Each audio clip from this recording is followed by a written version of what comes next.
Bab 042. Lo masa sih Jeng? Tanya Giana, tentu saja kaget. Zahwa baik kok, dia malahan jago banget bikin kue. Halah, palingan cari muka Jeng.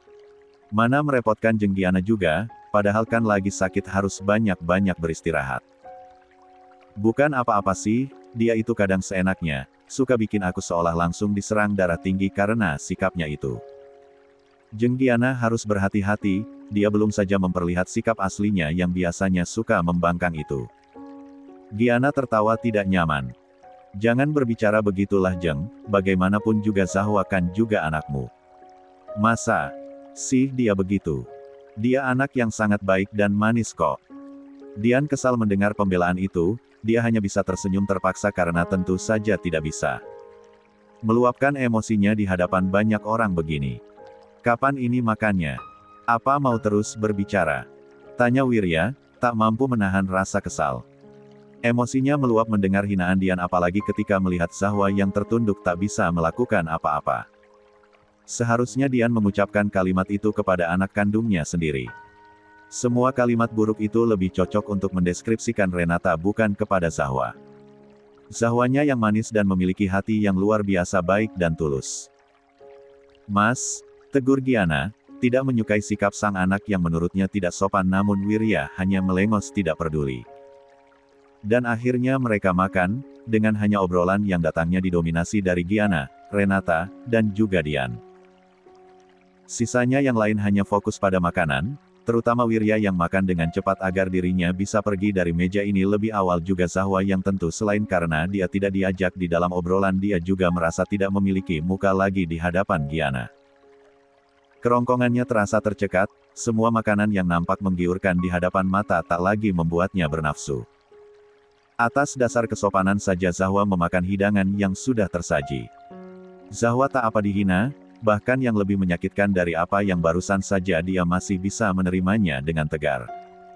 Asal, kalimat itu ditudingkan ketika dia sendirian saja. Bukan di hadapan banyak orang, bukan pula di hadapan keluarga Wirya begini. Harga diri Zahwa terasa jatuh sejatuh-jatuhnya meski apa yang Dian ucapkan bukanlah kebenaran. Beruntung, sekitar 1 jaman kemudian, 1 jam yang terasa begitu menyiksa untuk Zahwa dan Wirya, makan malam itu akhirnya selesai juga. Aku mendukung sekali jika Wirya dan Renata tinggal di rumahmu Jeng, nanti setelahnya gantian di rumahku ya.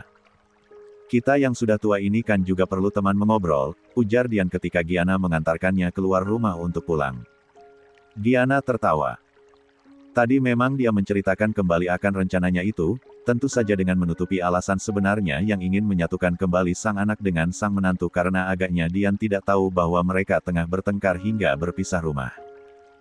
Sebenarnya tadi Wirya ingin protes kembali akan Giana yang bercerita begitu padahal jelas-jelas Wirya sudah menolak namun peringatan dari Wijaya membuatnya terpaksa terdiam. Suasana hati Wirya benar-benar berubah buruk karenanya. Jeng Dian ikut saja tinggal di sini, tidak apa-apa kok, aku malahan bakalan senang sekali karena lebih ramai. Nantilah ya, kalau aku tidak sibuk, bisa saja kok. Sekarang pulang dulu ya Jeng, kita yang sudah berumur. Ini tidak bisa tidur terlalu larut malam. Ma, aku pamit ya. Besok setelah pulang bekerja aku akan langsung ke sini kok pulangnya. Mobilku tinggal di sini saja ya. Aku pulangnya ikut Renama dulu saja, Renata bersuara jalus setelahnya bercipika-cipiki dengan Giana. Iya, nak. Terserah kamu saja bagaimana baiknya. Yang penting kamu datang ke sini besok. Wirya antarkan mereka pulang ya. Gak bisa. Aku harus pulang ke apartemenku, jawab Wirya datar. Kesal masih bersarang di hati meski Wirya mencoba untuk mengendalikannya. Ketus dari suaranya tidak mampu dia tahan karena suasana hatinya yang kacau. Nak, enggak apa-apa, Ma. Kan tadi Mama kesini juga pakai supir. Jadi lebih baik Mas Wirya tidak usah mengantar pulang saja. Jika saja Renata ini bukan wanita, Wirya mungkin sudah akan menonjok mukanya yang penuh kepalsuan itu. Tante, aku pulang dulu ya. Zahwa bersuara lirih, mendadak dia tidak mampu untuk menatap mata Giana. Dia dengan ragu mendekat untuk menyalimi tangan Giana yang untungnya tetap mau wanita itu terima bahkan tangannya sambil mengusap kepala Zahwa. Karenanya, Zahwa merasa sedikit lebih lega. Semoga saja Giana tidak termakan ucapan Dian tadi. Zahwa masuk ke dalam mobil milik Dian, setelah sebelumnya diam-diam melemparkan senyum tipis secara kilat kepada Wirya. Zahwa khawatir sekali pada pria itu setelah mendengar permintaan dari ibunya. Tentu, itu akan mempersulit mereka, namun Zahwa mencoba untuk bersikap tenang. Belajar untuk menghalau berbagai pemikiran buruk agar dirinya tidak makin tersiksa dan terpuruk. Mencoba untuk bersikap lebih tenang dan bijak. Sampai tadi sore, segalanya berjalan begitu membahagiakan bagi Zahwa yang merasa semakin akrab dengan Giana, namun semuanya berubah dalam sekejap ketika malam datang. Seolah waktu menjadi berjalan lebih lambat karena Zahwa merasa tidak nyaman setiap detiknya. Apa-apaan kamu? Bagaimana bisa menjadi dekat dengan Mama? Zahwa sudah sangat-sangat menduga dia akan langsung diinterogasi di dalam mobil. Zahwa yang duduk di sisi sebelah kiri itu melirik Renata yang duduk di ujung kanan seolah enggan berdekatan dengannya, sedang Dian duduk di samping kursi pengemudi. Ya bisa aja, emangnya apa yang salah sih? Ketus Zahwa tidak terima. Amarah yang mencongkol kepada sang kakak semakin membesar kapasitasnya setelah apa yang terjadi di meja makan tadi. Lo benar-benar ya? Teriak Renata murka. Berani banget menyahuti gue begitu, hah? Ya berani kan, aku enggak salah, jawab Zahwa membela diri sendiri. Di sini saja berbicaranya kasar sekali. Tadi di hadapan Tante Giana lembut banget kayak orang lemas enggak ada energi, kayak kekurangan vitamin, sindirnya. Zahwa. Kurang ajar. Apa-apaan maksud Iyo mengatai gue begitu? Lo semakin kesini makin banyak bertingkah ya, gue lihat-lihat. Makin berani lo sama gue. Teriakan dari Dian dan Renata langsung tumpang tindih, namun ekspresi wajah Zahwa masih tetap mengeras. Ya berani, masa aku diam terus diperlakukan dengan tidak baik? Lagian kan sudah aku bilang kalau aku tidak salah. Tidak salah lo bilang. Lo itu bukan siapa-siapa. Ngapain lo mau sok-sokan dekat dengan keluarga suami gue? Lo itu enggak pantas, tahu gak? Mendengar itu, hati Zahwa rasanya tersentil, namun dia enggan untuk merasa goyah. Alhasil, Zahwa tertawa meremehkan. Suami. Ejeknya. Yakin. Lo. Tak tahan lagi, Renata langsung merenggut rambut Zahwa sehingga yang lebih muda langsung memekik merasa kesakitan.